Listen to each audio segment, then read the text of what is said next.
தண்ணீரே இல்லாமல் 1000 ஆண்டுகளாக கெடாத ஒரு அற்புதமான உணவு. பழனி பஞ்சாமிர்தம்.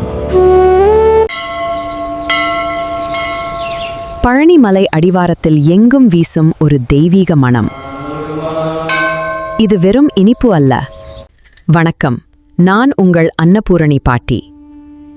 இன்று பழனி பஞ்சாமிர்தத்தின் வரலாற்று ரகசியத்தை பார்ப்போம். 1000 ஆண்டுகளுக்கு முன் போகர் சித்தர் கண்டறிந்த ஒரு மருத்துவ முறை இது.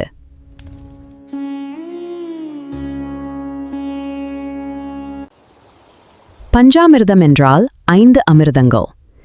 இவை ஒவ்வொன்றும் இயற்கையின் சிறந்த கொடை.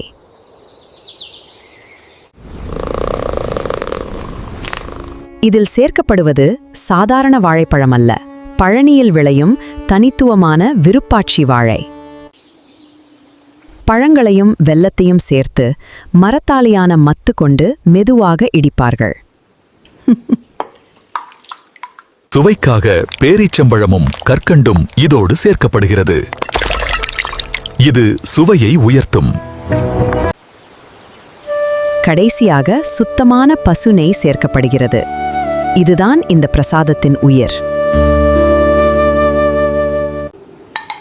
இதில் ஒரு சொட்டு தண்ணீர் கூட சேர்க்கக்கூடாது. அதனால்தான் இது கெட்டுப்போவதே இல்லை. தெய்வீக மணத்திற்காக ஏலக்காயும் சிறிதளவு பச்சை கற்பூரமும் சேர்க்கப்படுகிறது. பாரம்பரியமான ஈயம் பூசிய பித்தளை பாத்திரங்களில் மட்டுமே இது தயாரிக்கப்படுகிறது.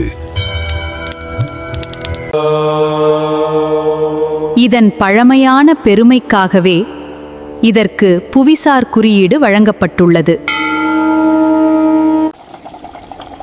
நம் முன்னோர்கள் உணவை வெறும் உணவாக பார்க்கவில்லை, அது ஒரு சிறந்த மருந்து.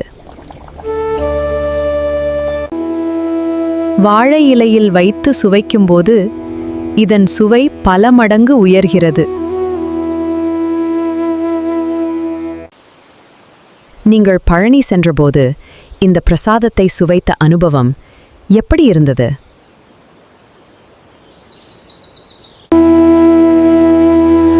பக்தியும் அறிவியலும் சேர்ந்த நம் கலாச்சாரத்தின் அடையாளம் இந்த பஞ்சாமிர்தம்.